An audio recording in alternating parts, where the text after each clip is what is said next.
কবি সুনীল গঙ্গোপাধ্যায়ের লেখা একটা কবিতা আবৃত্তি করে শোনাচ্ছি। কবিতার নাম কেউ কথা রাখেনি।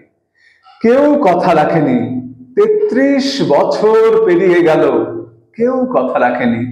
ছেলেবেলায় এক গোষ্ঠী তার আগমনী গান হঠাৎ থামিয়ে বলেছিল, শুক্লা দ্বাদশীর দিন অন্তরাটুকু শুনিয়ে যাবে। তারপর কত চন্দ্রভুক অমাবস্যা পার হয়ে গেল, সেই গোষ্ঠী আর এলো না। ২৫ বছর প্রতীক্ষায় আছি।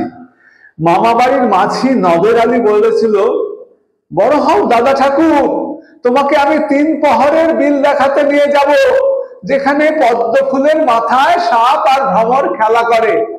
নদের আলী, আমি আর কত বড় হব? আমার মাথায় ঘরের ছাদ ফুঁড়ে আকাশ স্পর্শ করলে তারপর তুমি আমাকে ৩ প্রহরের বিল দেখাবে? একটাও রয়্যাল গুলি কিনতে পারিনি কখনো। লাঠি লজেন্স দেখিয়ে দেখিয়ে চুষেছে লস্কর বাড়ির ছেলেরা। ভিখারির মতো চৌধুরীদের গেটে দাঁড়িয়ে দেখেছি ভিতরে রাস উৎসব। অবিরল রঙের ধারার মধ্যে সুবর্ণ কঙ্কন পরা ফর্সা রমণীরা কত রকম আমোদে হেসেছে, আমার দিকে তারা ফিরেও তাকায়নি। বাবা আমার কাঁধ ছুঁয়ে বলেছিলেন, দেখিস একদিন আমরাও।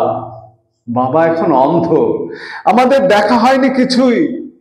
সেই রয়্যালগুলি, সেই লাঠি লজেন্স, সেই রাস উৎসব আমায় কেউ ফিরিয়ে দেবে না। বুকের মধ্যে সুগন্ধি রুমাল রেখে বরুণা বলেছিল, যেদিন আমায় সত্যিকারে ভালোবাসবে সেদিন আমার বুকেও এরকম আতরের গন্ধ হবে। ভালোবাসার জন্য আমি হাতের মুঠোয় প্রাণ নিয়েছি। দুরন্ত ষাঁড়ের চোখে বেঁধেছি লাল কাপড়।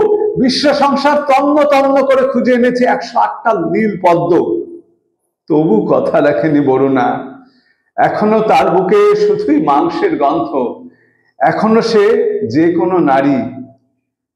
কেউ কথা রাখেনি, ৩৩ বছর পেরিয়ে গেল, কেউ কথা রাখে না।